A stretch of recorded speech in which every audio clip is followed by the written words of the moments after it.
والله مخرج ما كنتم تكتمون فقلنا اضربوه ببعضها كذلك يحيي الله الموتى ويريكم آياته لعلكم تعقلون أعوذ بالله من الشيطان الرجيم بسم الله الرحمن الرحيم الحمد لله رب العالمين والصلاة والسلام على سيدنا محمد وعلى آله وصحبه وأنبياء إليه أجمعين. Many thanks and gratitude belong to Allah, the Lord of all. We ask Allah to bless and bestow peace on all His prophets, messengers, their families, followers and supporters, and all who traverse the path. And I greet you all, and I congratulate myself, and I congratulate all the Muslims in the whole wide world, and I greet you with the best of greeting. Assalamu alaikum wa rahmatullahi wa barakatuh. And I also greet you Ramadan Mubarak. We thank Allah for preserving us up to this moment. We give thanks to Him. We thank Him for preserving us once again up to this moment. I beg your pardon, I'm a little bit tired, but inshallah the voice will be out and we will have this program today, inshallah. But nevertheless, I just want to thank Allah. I want to thank Allah for His mercy, for preserving us since last Ramadan, which is Ramadan 1438 up to Ramadan 1439. So it's yet another Ramadan. So we give thanks to Him. We really appreciate it, because it's not by our doings, it's by the mercy of Allah. He has preserved us up to this moment, and we ask Allah to grant us the strength, to grant us the health, to grant us the wherewithal, all that is needed to fast in the month of Ramadan. Bẹ́ẹ̀ni mo kí Ọlọ́run ọba àlékèọlá, ọba àánú, ọba tó jásí pé òun ló ní ìṣọ́, ló ní ààbò, ló ní àánú lọ́dọ̀. Òun náà ni ọba tó ṣẹ́rí èmi àti yín láti ọdún tó kọjá títí di ọdún yìí tó dá wa sí. Dídá tó dá wa sí kì í ṣe mímọ̀ ṣe ẹnìkankan wa, nínú oore ọ̀fẹ́ rẹ̀ náà ni òǹkálukú wa láfi wà nílé ayé. Ọ̀pọ̀lọpọ̀ náà ni ó ti fojú sọ́nà tó ń retí Ramadan pé bí Ramadan bá dé màá ṣe báyìí, àmọ́ lọ́jọ́ tèní Ọlọ́run fún wọn láǹfààní láti rí Ramadan yìí. Àwọn àfi àyè náà fi ń tọrọ gbogbo òkú ọ̀run wa tó ti lọ kọ́nà kó bá foríjì wọn, kó bá kẹ́ wọn, kó bá gẹ̀ wọ́n, kó fi wọ́n sí ààyè tó dá. Àwọn tó ti lọ tipẹ́ tó máa ń bẹ láyè kẹ́ kọ́nà kó ṣe àlékún kẹ́ kó ṣe fún wọn lẹ́yìn ìgbà tí a kí Ọlọ́run. Bẹ́ẹ̀ ni mo tọrọ ìkẹ́ àti gẹ̀ fún wọn aṣíwájú ẹ̀dá Ànábì wa Muhammad, tó fi dórí gbogbo ará ilé Ànábì wa Muhammad, tó fi dórí gbogbo òjíṣẹ́, tó fi dórí gbogbo àwa atakò lórí ilẹ̀ tá à ń rìn nípasẹ̀ Ànábì wa Muhammad. Àlàáfíà Ọlọ́run, oore àjẹǹjẹtán rẹ̀ kó máa bẹ pẹ̀lú ẹnìkọ̀ọ̀kan wa. Bẹ́ẹ̀ ni mo kí yín, ẹni tọ́lọ́run bá fi mọ̀nà kò sẹ́ni tó lè ṣì lọ́nà. Ẹni tó yé Ọlọ́run bá dẹ̀ filẹ̀ láti ṣìnà kò sẹ́nikẹ́ni tó lè fi mọ̀nà. Kọ́lọ́run kó fi ẹnìkọ̀ọ̀kan wa mọ̀nà. Bẹ́ẹ̀ ni wọ́n bá ọ̀rọ̀ bíntín náà ni a ní fúnra lénìí. Inshallah, today's topic is gonna be it's gonna be both in English and the Yoruba. It's gonna be bilingual. So the delivery is gonna be bilingual. So the lecture will come in English and as well in my mother tongue, which is Yoruba. Inshallah, I just want to just as a reminder for myself and as well for my brothers and sisters, mothers and fathers out there, just to serve as a reminder. Ramadan is the month of mercy. Ramadan is the month of forgiveness. Ramadan, to me and to many to many of us, is actually an open check. So Allah is about to give us an open check to write whatever we want. So it's the month where we change destiny. If you've been destined to go to hell, this is the time to rewrite your destiny. So inshallah, we're going to be looking at how to setting smart goals for Ramadan. So setting smart goals for Ramadan is our talk today, inshallah. And I'll be, like I said, I'll be going back and forth. As I say little things in English, I go back to my mother's tongue to translate for my mothers and fathers that might be listening to me at this moment. So inshallah, bikratullah, if we go to the Quran, I mean, this is a verse we always listen to, and this was the verse that was actually revealed, to Muhammad sallallahu alaihi wasallam, and that really, that actually, that came. I mean, this is the higher where the fasting was revealed. So this was the ayah. If we go to Quran chapter 2 verse 183, inshallah, Allah said, A'udhu billahi minash shaitanir rajim, Ya ayyuhallazina amanu kutiba alaykumus siyam kama kutiba alal lazina min qablikum la'allakum tattaqun. So it's a very, very, very, many of us know this verse, and we are so familiar with this verse. We even know the Arabic word and as well the English or Yoruba translation of this revelation to our beloved Prophet Muhammad sallallahu alaihi wasallam. So my brothers and sisters, Islam, as we know, is based on 5 pillars, and fasting happens to be one of the 5 pillars of Islam. So we know that we have to believe in the oneness of Allah, and after we have believed, we have testified there is no other God except Allah Azza Jalla. The next thing we do is to pray, to observe, to communicate with Allah, to connect with Him through our salat. So that's the 5 daily salawat which we pray every day as a Muslim, and that is the only way you can actually differentiate a Muslim from a non-Muslim. And the other one is to fast. And if you have good health, we have to fast. So Allah is saying in the Holy Quran, Ya ayyuhallazina amanu. You see, Allah has a special way of calling His beloved ones. Allah, sometimes if Allah wants to address humankind or mankind, He says, Ya ayyuhan nas. But now this time around, Allah is actually focusing this revelation on those that has believed, those who have believed. Ya ayyuhallazina amanu. Allah said, I call upon you who have believed. Kutiba alaykumus siyam. That fasting has been decreed upon you, so we have to fast. Kama kutiba alal lazina min qablikum la'allakum tattaqun. Allah said, look, this fasting is not new. Don't think that this fasting is actually new. It's not new. People before you were asked to fast, so we also commanded nations before you to fast. And the main reason for fasting in the month of Ramadan is to attain righteousness. So Allah says, la'allakum tattaqun. The tattaqun is what we want to use for our lecture today, because every time you want to set the goal, you have a target.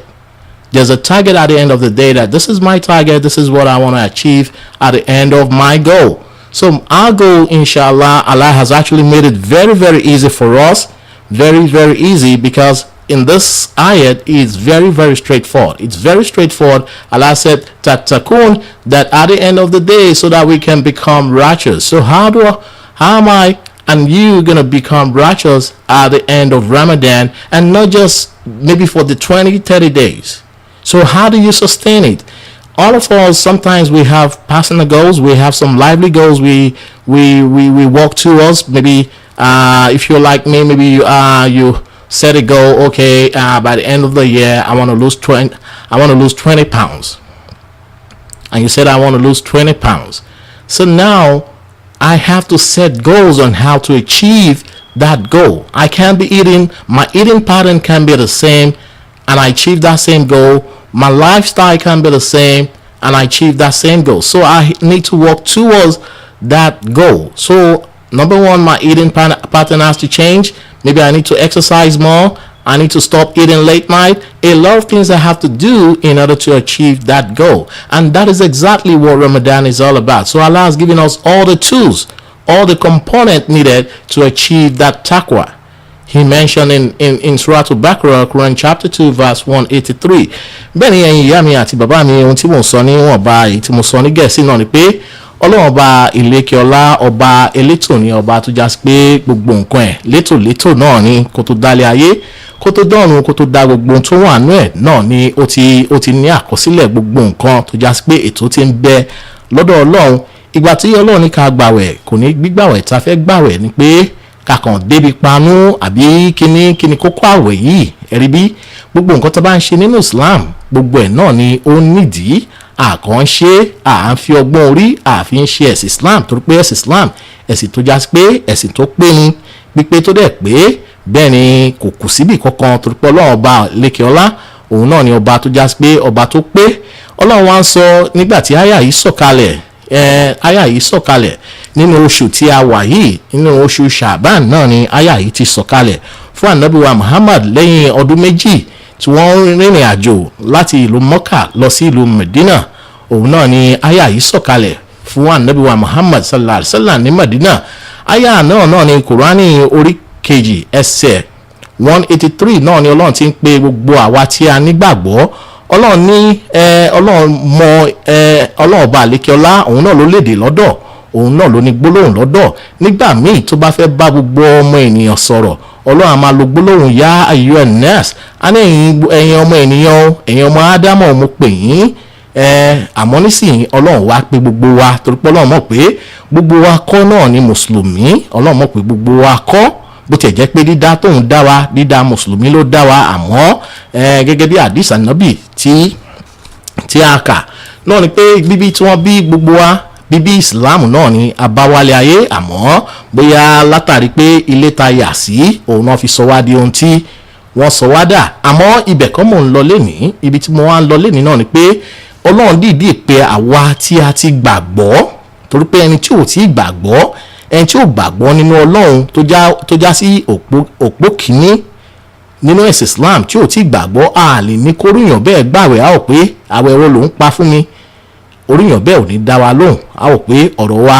òdì ni ó máa bọ́ sí etí oríyàn bẹ́ẹ̀ àmọ́ ọlọ́run wá ń pe àwa tí a gbàgbọ́ ọlọ́run sọ nínú Al-Qur'an tí mo ní orí kejì ẹsẹ̀ 183 ọlọ́run ni mo pe gbogbo ẹ̀yin tí ẹ gbàgbọ́ àwẹ̀ ó ti di ọ̀ranyàn léyìn lórí o tó bá ti di inú oṣù Ramadan ẹ láti máa gbàwẹ̀ ó ti di dandan ká máa gbàwẹ̀ náà ọlọ́run ṣe wá ní kutiba alaykumus siyam ọlọ́run wá ní àwẹ̀ yìí ọ̀ranyàn mo ṣe léyìn lórí o ọlọ́run wá dúró síbẹ̀ ká máa dá ẹ̀ bíi cheating torí pé àwọn ọmọlẹ́yìn ànábì á máa wò pé àwọn kan ṣáà ti ṣáájú wa kànábì tó dé ṣáwọn ò gbàwẹ̀ ní ó ṣe wá jẹ́ àwa nìkan náà ni ọlọ́run ní ká máa gbàwẹ̀ ọlọ́run wá ní kò rí bẹ́ẹ̀ o kò rí bẹ́ẹ̀ rárá ọlọ́run wá ní kutiba alallazina kama kutiba alallazina min qablikum ọlọ́run wá ní àwọn kan wọ́n ti wá síwájú yín tá a ṣe ọ̀ranyàn àwọn ìran àwọn orílẹ̀-èdè kan wà tó já sí pé a ti ṣe àwọn ọ̀ràn kan wà tó ti wá síwájú yín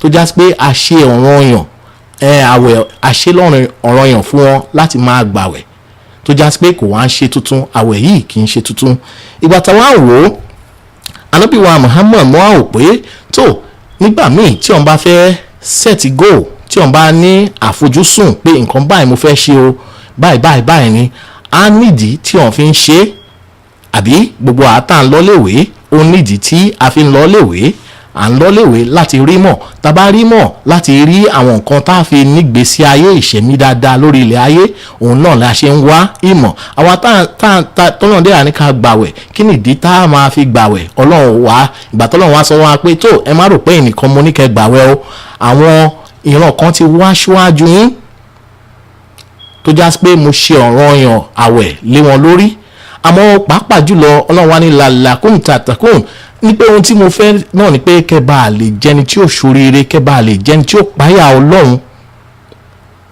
ẹ rí pé ọlọ́run ti wá make it simple fún wa torí pé a ti mọ ohun tí ọlọ́run fẹ́ yọ ọ́ ń bẹ̀ náà ni pé tó ohun tá a fẹ́ lò nínú Ramadan náà ni pé bá a ṣe wá jáde bá a ṣe di ọmọ tuntun jòjòló tí ò lẹ́ṣẹ̀ lọ́rùn torí pé Ramadan yìí ó dàbí open check ni ìgbà kan olówó Nàìjíríà kan wà wọ́n ní bínú ẹ̀ bá dùn tó bá pàdé èèyàn ó lè mú pépà kó ní kéèyàn kọ iye owó tó bá wù yàn bẹ̀ kéèyàn lọ gbà ń lé ilé ìfowópamọ́ kò sí bí ọlá ẹni yẹn ṣe wá tó lè tó ti Ọlọ́run tó wá ń sọ pé tó gbogbo ohun tá bá fẹ́ o òun máa ṣe fún wa tá bá lọ sísàlẹ̀ àyà yìí mi tí ì débẹ̀ a máa kà ń bẹ̀ tọ́lọ́run sọ pé tó gbogbo wa ànábì Muhammad sallallahu alayhi wa sallam táwọn èèyàn mi bá ti ń béèrè mi sọ fún wọn pé mo súnmọ́ wọn pẹ́kípẹ́kí báyìí náà ni mo súnmọ́ wọn pẹ̀lú ìmọ̀ mi àmọ́ kí tó débẹ̀ náà ni pé kí ni àfojúsùn èmi àti Ramadan bọ̀ gbogbo wa náà nínú wa ń dùn lára wa ń yá pé Ramadan bọ̀ kò wá ní da kí Ramadan wá dé fódìdí ọgbọ̀n àbí ọgbọ̀n ó dín kan ká máa rí àǹfààní kankan láti mú nínú Ramadan. Òun náà la wá rò pé tó gẹ́gẹ́ bí ìyànjú fún èmi tí mò ń sọ̀rọ̀ àti fún gbogbo etí tó ń gbọ́ mi, gbogbo ẹ̀yin ọmọ ìyá mi alápọ̀nlé náà ni pé a máa jẹ́ ìyànjú fún mi lẹ́ni àkọ́kọ́, a sì máa jẹ́ ìyànjú fún gbogbo etí tó bá ní àǹfààní tó bá ń gbọ́ mi. Bẹ́ẹ̀ ni mo wá rò pé tó ìgbà tó lọ́wọ́ wá ní ká wá gbàwẹ̀, ẹ jẹ́ ká sọ̀tàn díẹ̀ fúnra wa ká tó wá bọ́ sórí kókó ohun tó lọ́wọ́ fẹ́ yọ náà ni pé òun fẹ́ ká jẹ́ni tí ó ṣoríire, ká jẹ́ni tí ó páyà Ọlọ́run, òun náà ni Ọlọ́run fẹ́ yọ. Ẹ̀rí pé gbogbo wa náà là ń páyẹ̀ ẹni tí ò kírun láti Ramadan, láti ìdí tó ti kọjá lọ lọ́hùn lọ́jọ́ tèní, orúyàn bẹ́ẹ̀ a máa mú tẹ̀sùbá ẹ̀, orúyàn bẹ́ẹ̀ a máa mẹ́ni ẹ̀, orúyàn bẹ́ẹ̀ òun á febi panú, torí pé kí ló dé, ó mọ̀ pé Ọlọ́run ọba àlékè ọlá ọba tó dáhùn ni bí agbára Ramadan bó ṣe tó náà nìyẹn. Tá bá wò ó, ìjọ tí àyà yìí sọ̀kalẹ̀ fún Ànábì wa Muhammad sallallahu alaihi wasallam, wọ́n ní ọjọ́ náà gẹ́gẹ́ bí àwọn àfáà onísírà gẹ́gẹ́ bọ́ ṣe kọ́ náà ni pé ó bọ́ sí ọjọ́ Monday náà ni ọjọ́ náà bọ́ sí, ó wá jẹ́ nínú oṣù Shaban. Òun náà ni àyà náà sọ̀kalẹ̀ fún Ànábì wa Muhammad.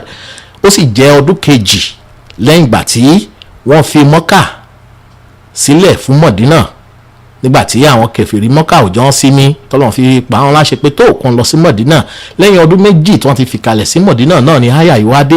Ẹ rí i pé àyà yìí Ọlọ́run ọba tó já sí pé tó bá fẹ́ kí ẹ̀dá ṣe nǹkan kò kí ń impose ẹ̀, kò dàbí aláṣẹ ayé tákàn tí wọ́n ní gbogbo ohun tá fẹ́ ṣe yìí o, òfin tá fẹ́ ṣe yìí o, ṣó máa pa àwọn kan lára àbí kò ní pa àwọn kan lára. Fún odidi ọdún 14 náà ni àwọn mùsùlùmí ti wà tí Ọlọ́run ò ṣe àwẹ̀ lọ́ranyàn fún wọn. Àmọ́ ìgbà tọ́lọ́run ní pé ara ti ń dẹ̀ wọ́n, wọ́n ti kúrò níbi tí àwọn kèfèrí ti ń ní wọ́n lára. Tọ́lọ́run ní pé tó ibi tẹ́ wà ara ti ń dẹ̀ yín. Òun náà ni àyà yìí wá sọ̀kalẹ̀ fún Ànábì wa Muhammad sallallahu alaihi wasallam. Nínú oṣù yìí òun náà ni Ọlọ́run ní inú oṣù yìí náà ni a sọ àlùkùránì kalẹ̀, tó já sí pé ọdún 14 lẹ́yìn ìgbà tí ànábì ta ti ṣàlẹ́ṣà ta ti sọ di ànábì, lẹ́yìn ọdún 14 òun náà ni àwẹ̀ sọ̀kalẹ̀ fún àwọn mùsùlùmí, tó já sí pé ohun tí mo fẹ́ lò ń bẹ̀ ẹ máa wò pé kí ni ìtàn yìí bá dé. Ohun tó bá dé náà ni pé ọba elétò lọ́lọ́run á máa tó nǹkan ẹ̀ létò, kò ní rọ̀ṣẹ̀, kò ní impose ẹ̀, bó ṣe máa ń ṣe nǹkan ẹ̀ nìyẹn. My brothers and sisters, what I just said in my mother's tongue is Ramadan was revealed on a Monday. So the revelation, actually the verse, which is Quran chapter 2, Surah Al-Baqarah verse 183, took place. The verse was revealed on a Monday during the month of Shaban, in the second year of the migration, the blessed migration from Mecca to Medina. That's approximately 14 years after the prophet was ordained, after his prophethood. So that was at 624 AD to be precise, because the prophet he was a prophet at 610, and we all know when he was born. He was born 570 AD, and after 40 years of age, he became a prophet. Then after 12 years into his prophethood, they migrated from Mecca to Medina, and this verse, which is the Ramadan verse, actually came down 2 years after. So what I want to use with this history is that Allah does not impose things the way human does. What he does, he takes things step by step. He takes things, things are revealed in piecemeal. So Allah would not just say, okay, you're a Muslim today, you have to start fasting. The believers that lived before us, the Sahaba that were with the Prophet, they lived with the Prophet for 14 years without fasting until this higher was revealed to the Prophet. So if we go further into that verse again, when Allah was saying, Kama kutiba ala allazina min qablikum, Allah said, look, this fasting that I've mentioned, that it's compulsory, that it has been decreed for you to fast, It's not new. Allah said it's not new. Don't think it's new. Kama kutiba alal lazina min qablikum. People, nations before you, we've made it obligatory on nations before you, that preceded before you, to fast. So which means it's not new. And Allah says in so many places that, look, O Muhammad, if you are in doubt, ask from the people of the book. If you look at Quran chapter 10 verse 94, Allah was telling the Prophet, look, if you think what we have revealed, you are in doubt in what we have revealed to you, ask people that was before you. And that was the reason why I took a little trip into the people of the book, into their books, to see what Allah has said, what was revealed at that time. Brothers and sisters, if you go into the Christian Bible, in Nehemiah chapter 36 verse 9, it's 36 Jeremiah chapter 36 verse 9. Now it came to pass in the 5th year of Jehoiakim, the son of Josiah, the king of Judah, in the 9th month. Listen carefully.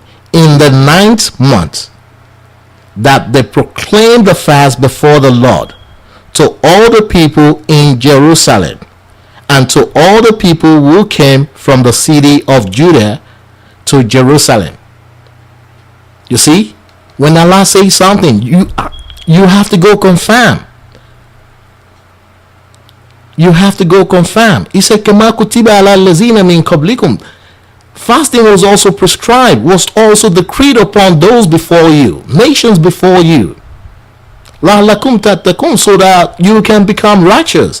So people before us, Nehemiah was before us. This is in the book of the Jews. This is the Old Testament.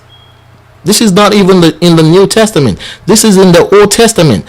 Nehemiah 36 verse 9. It said, now it came to pass in the 5th year of Jehoiakim, the son of Josiah, the king of Judah, in the 9th month.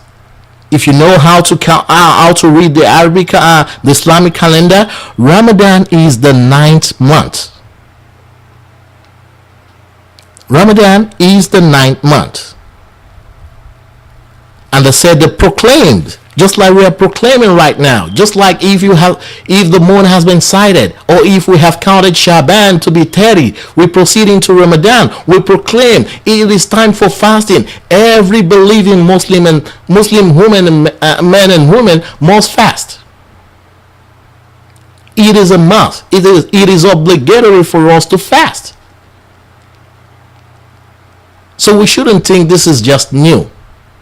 We have just confirmed from the people of the book. We went to the Old Testament in the 9th month that they proclaimed the fast before the Lord. Who is the Lord? Allah. To all the people in Jerusalem, and to all the people who came from the cities of Judah to Jerusalem. So we know that now we understand where Ramadan is coming from. This is not new. Prophets, messengers of Allah that came before us, they fasted. Moses fasted for 40 days and 40 nights. If we also go back to the book, to the people of the book in Exodus 34 verse 28. So he was there with the Lord 40 days and 40 nights. He neither ate bread nor drank water. And he wrote on the tablets words of the covenant, the 10. So in order for Musa alayhi salam, for him to write the commandments he received from Allah, he has to go into 40 days and 40 nights of fast. So alhamdulillah, I'm just taking my time to explain the reason and to know the history behind fasting, so that we can know fasting is not new. Ìyá mi, bàbá mi, lọ́kùnrin lóbìnrin, lọ́mọdé lágbàlagbà, ohun tí mo sọ níwọ̀nba péréte tí mo sọ lédè Gẹ̀ẹ́sì náà ni pé àwẹ̀ yìí, ìgbà tó lọ ní àwẹ̀ tá a ṣe lọ́ranyàn lé lórí o, a ti ṣe lọ́ranyàn lórí àwọn kan àwọn tó wá ṣíwájú yín, àwọn ẹni ìṣíwájú, kì í ṣe tuntun. Mo nítorí ẹ̀ náà lèmi náà wá wò pé tó tọ́lọ́run bá sọ̀rọ̀ aláti bá bẹ́ẹ̀, torí pé òun lọ bá dẹ́dàá. Ọlọ́run ní sọ̀rọ̀ ká má bá bẹ́ẹ̀, torí pé Ọlọ́run ní tí nǹkan bá rú wa lójú ń gbà míì ká béèrè lọ́wọ́ ẹni tó mọ̀ ọ́, ká béèrè àbí ká lọ wádìí ẹ̀ tá bá wò pé àkíní ìbóyá tuntun ni. Tẹ́ bá lọ wọnú Quran chapter 10 verse 9, Ọlọ́run ní wa nábì tó bá níyè méjì lórí ohun tá a fún ẹ yìí, lọ béèrè lọ́wọ́ àwọn ẹni ìwé, àwọn ẹni tá fún tírà ṣíwájú, lọ béèrè lọ́wọ́ wọn. Ìgbà tá wá lọ wọnú àwọn tírà tó ti ṣíwájú al-Qur'an al-Karim, tá wọnú májẹ̀mú láíláí, òun náà la rí nínú ìwé kan tí wọ́n pè ní ìwé Nehemiah náà, ni wọ́n ní nígbà tí ó di ọdún karùn-ún ní ìlú Jehoiakim, ìyẹn ọmọ Josiah, òun náà ló wá ń sọ pé ìgbà tó wá di nínú oṣù kẹsàn-án nínú ọdún karùn-ún lọ́dọ̀ tiwọn, nígbà náà lọ́ba ní káwọn èèyàn máa kéde káàkiri. Nehemiah 36 verse 9 ní pé kọ́ máa kéde káàkiri pé àwẹ̀ ti bẹ̀rẹ̀ o, gbogbo àwọn tẹ́ bá gbà lálejò tó bá wá láti Judah wá sí Jerusalem, ẹ sọ fún wọn pé àsìkò tá a máa para mọ́ nìyí o, àsìkò tá a máa mẹ́nu dúró òun náà la dé yìí. wọ́n ní kọ́ máa kéde kiri. Ọlọ́run wá sọ̀rọ̀ ṣáà wá bá bẹ́ẹ̀ ni, a bá bẹ́ẹ̀. Ọlọ́run ní nínú oṣù kẹsàn-án òun náà ni a máa gbàwẹ̀ tó jẹ́ nínú oṣù Ramadan. Àtúnfi àyè àtúnfi dúpẹ́ fún Ọlọ́run ọba àlékiọlá, ọba tó ṣẹ́rí wa títí di àkókò yìí, ọba tó ṣe Ramadan yìí tó ṣe ní rírí fún wa, kọ́lọ̀ máa ṣe ní àgbàmọ́ fún ẹnìkọ̀ọ̀kan wa. Àwa tá bẹ̀rẹ̀ pẹ̀lú bismillah, òun náà ni kọ́lọ̀ ń jẹ́ kí àbá délẹ̀ pẹ̀lú alhamdulillah.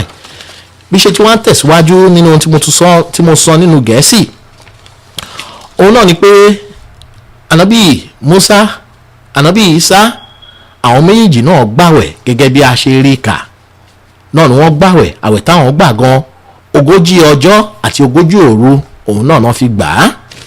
Àmọ́ Ọlọ́run ní káwa gbàrú ẹ̀, ohun tó Ọlọ́run ní káwa gbà náà ni 30 ọjọ́ àbí 30 ọjọ́ ó dì kan. Ọlọ́run sì fún wa láǹfààní láti máa jẹ sààrì, láti máa ṣínú. Ẹ̀rí pé oore ńlá òun náà lọ́lọ́run ṣe fèmí àti tàbá mọ́. Kahab ibn Ujra radiyallahu anhu relates that Rasulullah sallallahu alayhi wa sallam said, "Come near to the minbar." And we came near to the minbar. When he sallallahu alayhi wa sallam climbed the first step of the minbar, he sallallahu alayhi wa sallam said, "Amin." When he sallallahu alayhi wa sallam ascended the second step, sallallahu alayhi wa sallam said, "Amin." When he climbed the third step, he sallallahu alayhi wa sallam said, "Amin." And when he made the final step, he said, "Amin." Then we asked, "O Messenger of Allah sallallahu alayhi wa sallam, we have had you from today something which we never had before." He sallallahu alayhi wa sallam said, "When I climbed the first step, the angel Jibril alayhi salam appeared before me and said, 'Destruction to him who found the blessed month of Ramadan and let it pass by without forgiveness.' Upon that I said, 'Amin.' When I climbed the second step, Jibril alayhi salam said, 'Destruction to him before who thy name is taken, and then he does not make dua for Allah's blessing on me by saying sallallahu alayhi wa sallam.' The Prophet replied, 'Amin.' When I climbed the third step, he said, 'Destruction unto him in whose lifetime his parents or either one of them reaches old age, and through failure to serve them is not allowed to enter Jannah.' And the Prophet said, sallallahu alaihi wasallam, said, 'Amin.' This is a this is a prominent hadith narrated by Kaba ibn Ujra. One day the Prophet came into the mosque. He made 3 steps. The first step he said Amin.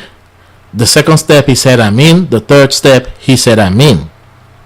And from this narration, Allah said, whoever reaches Ramadan and let it pass without attaining, without gaining Allah's forgiveness. This is a month of forgiveness. If Allah has preserved you up to this moment and to the end of Ramadan, and that taqwa, you didn't achieve it, that means you have failed. And that is what this hadith is saying. If you have witnessed Ramadan, the blessed month of Ramadan, and let it pass without gaining Allah's forgiveness, you are ruined. No doubt. We know where that person is going. So what is this telling us is we have to strive and seek for his blessings, for his forgiveness. And the third step, which is very important, just this past weekend, we know we Muslim, we celebrate our parents. Quran teaches us to be good to our parents, to be good to relatives. We do good to them every time. But again, Allah said, whoever leaves and your 2 parents, your mother, your father, attain old age, and you didn't get their blessing till they die, you've lost it. The Prophet said, Amin. Even if you have one, you have to take care of them, which is very, very important. So number 1 is forgiveness. Number 2 is taking care of our old ones. When was the last time you called your mother? When was the last time you called your father? When was the last time you made them happy? When was the last time you tell them thank you? We should ask ourselves. And the last one, sallallahu alaihi wasallam, which I just did. Whenever you hear the name of the Prophet, if the name of the Prophet is mentioned, say sallallahu alaihi wasallam, peace and blessing be upon our noble Prophet, our beloved Prophet, Prophet Muhammad sallallahu alaihi wasallam. It doesn't cut. It's just how many words? Sallallahu alaihi wasallam. Maybe probably like 5 or 6 syllables. And by doing that, you get reward. The Prophet said, Amin. So what I want to take from this hadith is the first Amin the Prophet said. That whoever live to witness a Ramadan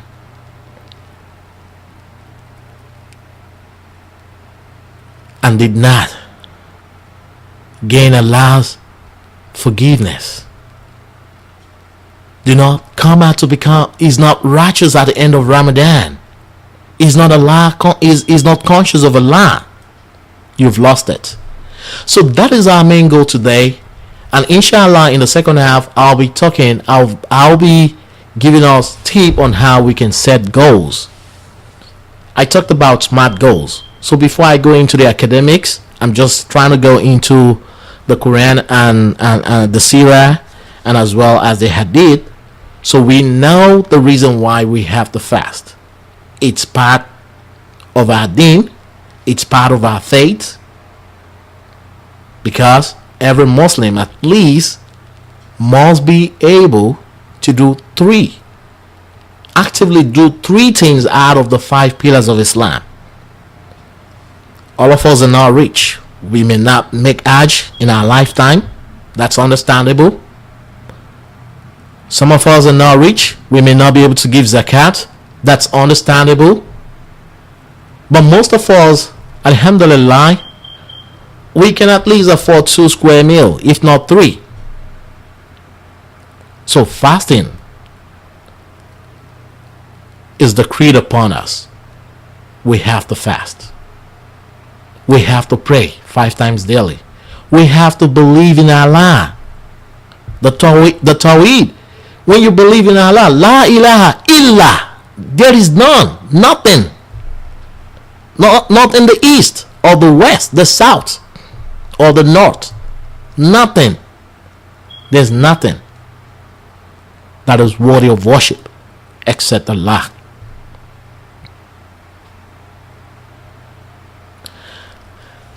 Ìyá mi àti bàbá mi,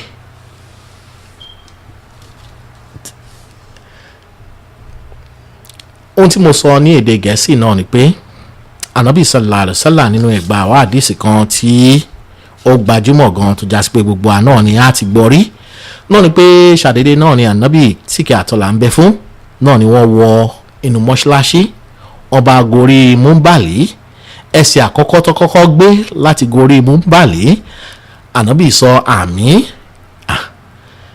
Ànábì tún gbẹ́sẹ̀ kejì, Ànábì tún sọ àmín, Ànábì gbẹ́sẹ̀ kẹta, Ànábì tún sọ àmín. Àwọn sàábé wọ́n wò pé ṣé kìí ṣe iṣẹ́ tuntun Ànábì gbà báyìí fún wa. Wọ́n rò lọ́kàn wọn pé Ànábì àti ń rí yín tẹ́ ń kírun fún wa o, èyí tẹ́ ṣe lénìí o, ó máa jọ wá lójú o. Ẹgbẹ́sẹ̀ kìíní ẹni àmín, kí lẹ sọ, kí ló ṣẹlẹ̀? Ànábì ní ohun tí mo rí ẹ̀ rí bí ṣe wọnú mọ́ṣáláṣí ni mo ní kí n gorí múmbàlì. Abdullahi Jibril aleyhisselam òun náà ló bá mi lálejò, ló wá ń bá mi sọ̀rọ̀.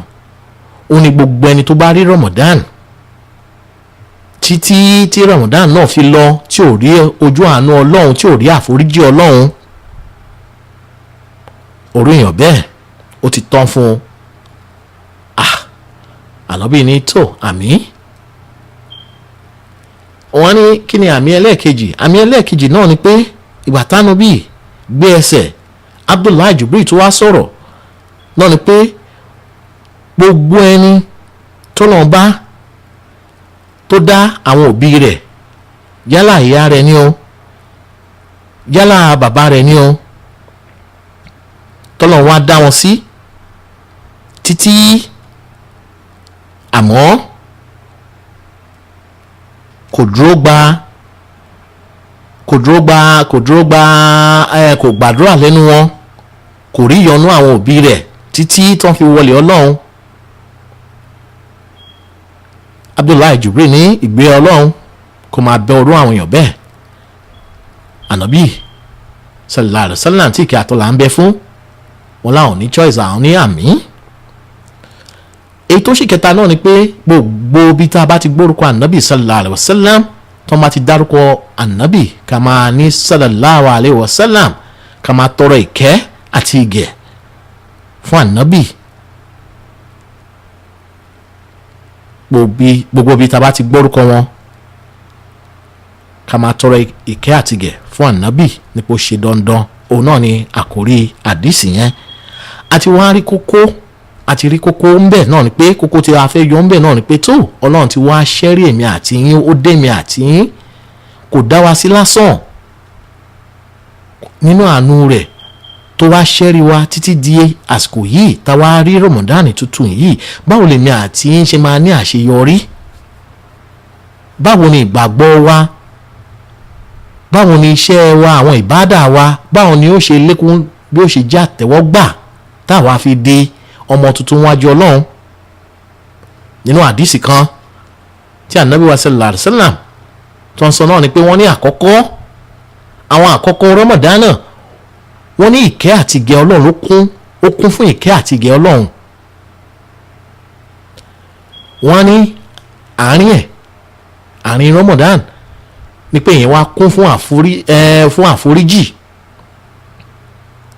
Ìgbẹ̀yìn àwa máa sọ ẹrú dọmọ, inú ẹ̀ náà ni alẹ́ ta máa ń yí kádàrá padà, Laylatul Qadri, tó já sí pé ẹni títí ẹ̀ tí wọ́n ti rò pé kó lè pàgọ́ mọ́, tó bá súnmọ́ Ọlọ́run tó pe Ọlọ́run bó ṣe yẹ kó pè é nínú àánú Ọlọ́run. Ọlọ́run ló kọ́ èyí tó bá wálé ayé, Ọlọ́run ló kọ́ bó bá wo náà, Ọlọ́run á sì yí fún Al-Mudabbir, òun Ọlọ́run á yìí á yí fún.